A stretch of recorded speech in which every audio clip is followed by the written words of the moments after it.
এই অম্বরীশ মহারাজ এতই ধর্মপরায়ণ ছিলেন যে একসময় তিনি 1000 বছর ধরে একাদশী পালন করেছেন।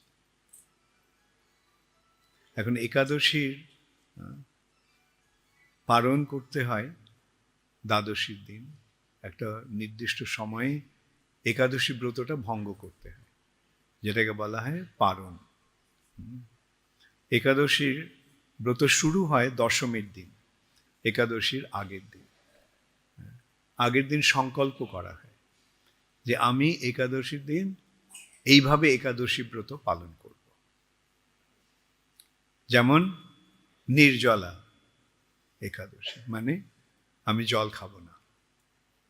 হ্যাঁ, কোনো কিছু খাওয়ার কথা তো দূরের কথা, জল পর্যন্ত আমি পান করব না, নির্জলা। তারপর সারাদিন কি করব? 64 মালা জপ করব। সারা রাত জেগে থাকব, সারা রাত জেগে কীর্তন করব। এইভাবে একাদশীর সময়, একাদশীর দিন, একাদশীর আগের দিন, দশমীর দিন সংকল্প করা হয়। এমন নয় যে সকলেই এইভাবে সংকল্প করতে হয়, আমি একটা দৃষ্টান্ত দিচ্ছি। সাধারণত কি করা হয় এখন? আমি অন্ন খাবো না। অন্ন খাবো না মানে চাল, ডাল, গম, ভুট্টা, এই ধরনের আমি খাবো না। কেন খাবো না? কেন আমরা এইগুলো খাই না একাদশীর দিন? কার কার জানা আছে? হাত তোলো। আচ্ছা, সকলের জানা নেই। ভগবান এক সময় যমরাজের ওখানে গিয়েছিলেন, যমরাজের রাজধানী। সেই যমরাজের বাড়িতে গেছেন। যমরাজ, যমরাজ মহাজন, তাই না? যমরাজ একজন মহান কৃষ্ণ ভক্ত। 12 জন মহাজন আছেন, তাদের মধ্যে একজন হচ্ছেন যমরাজ। স্বয়ম্ভূর, নারদ, শম্ভু, প্রহ্লাদ, জনক, ভীষ্ম। হ্যাঁ, তারপরে কুমার ও কপিল। Thank you. কুমার ও কপিল মনু বৈয়াসকি বলির বয়ম। যমরাজ নিজে এই কথাটা বলছেন যে স্বয়ম্ভু মানে ব্রহ্মা, নারদ মুনি, শম্ভু, শম্ভুকে শিব মহাদেব, স্বয়ম্ভু, নারদ, শম্ভু, কুমার কপিল মনু, চতুর্শন 4 কুমার, কপিল মুনি আর মনু, আর প্রহ্লাদ মহারাজ, জনকরাজ, ভীষ্ম, এবং বৈয়াসকি সুখদেব গোস্বামী, ব্যাসদেবের পুত্র সুখদেব গোস্বামী, বলি মহারাজ, এবং আমি। এই আমিটিকে যমরাজ। আমরা এই 12 জন মহাজন। তো ভেবে দেখো, যমরাজ ভগবানের মহান ভক্ত।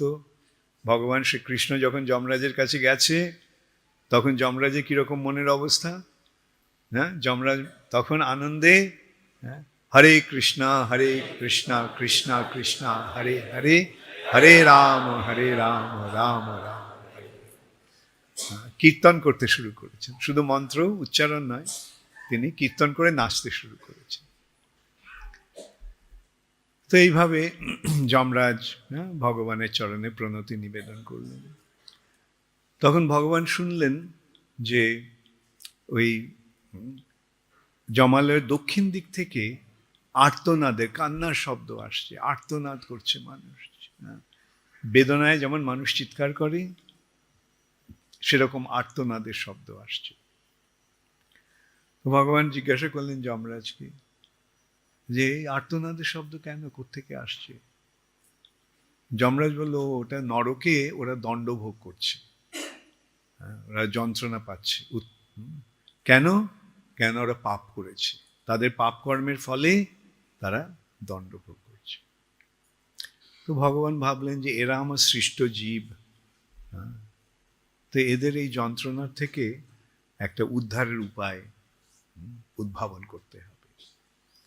তখন ভগবান কি করলেন, তিনি সেইখানেই এক নারীকে সৃষ্টি করলেন। সেই রমণীটিকে, সেই রমণী হচ্ছেন একাদশী, অপূর্ব সুন্দরী এক রমণী। এবং ভগবান স্থির করলেন যে এই দিনে, এই একাদশীর দিনে যারা এই একাদশী ব্রত পালন করবে তারা সমস্ত পাপ থেকে মুক্ত হয়ে যাবে। তো এইভাবে সকলে একাদশী ব্রত শুরু করলো, একাদশী ব্রত পালন করতে শুরু করলো, এবং তার ফলে যমালয় খালি হয়ে গেল। যমরাজ খুব খুশি হলেন যে ঠিক আছে, এখন ওই সমস্ত কাজ আর করতে হবে না, সারাক্ষণ বসে আমি হরে কৃষ্ণ মহামন্ত্র কীর্তন করব। কিন্তু পাপ পুরুষের এক মহাবিপর্যয়ের সৃষ্টি হল। পাপ পুরুষকে, পাপ, সমস্ত পাপ নিয়ে এক ব্যক্তির সৃষ্টি হয়েছে, তার নাম পাপ পুরুষ। বিভিন্ন পাপ দিয়ে তার শরীর রচনা হয়েছে। যেমন ব্রহ্ম হত্যা হচ্ছে তার মাথা,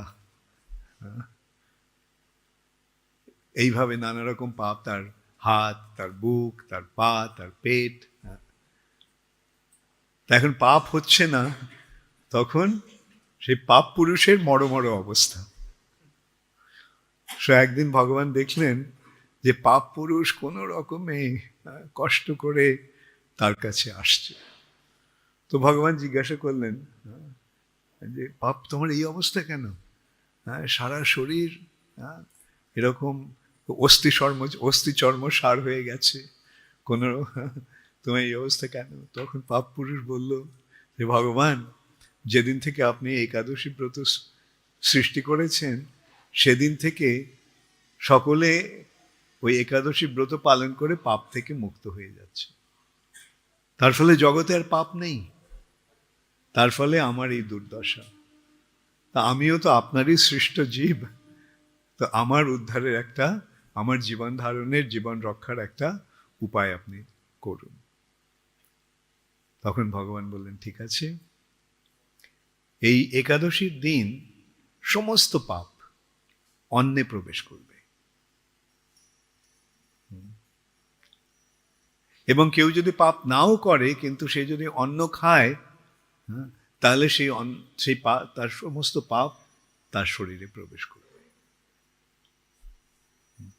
তাহলে কি হলো, একাদশীর দিনে সমস্ত পাপ অন্নে প্রবেশ করছে, মানে চাল, ডাল, গম ইত্যাদিতে। এবং সেগুলি যখন খাওয়া হয়, পাপ না করলেও সেই পাপগুলি তাদের শরীরে আসে। তাহলে বোঝা গেল কেন আমরা একাদশীর দিন অন্ন খাই না। তো একাদশীর দিন অন্ন না খেলে পাপ প্রবেশ করবে না, কিন্তু যে পাপগুলো করছি সেগুলো তো থেকে যাচ্ছে।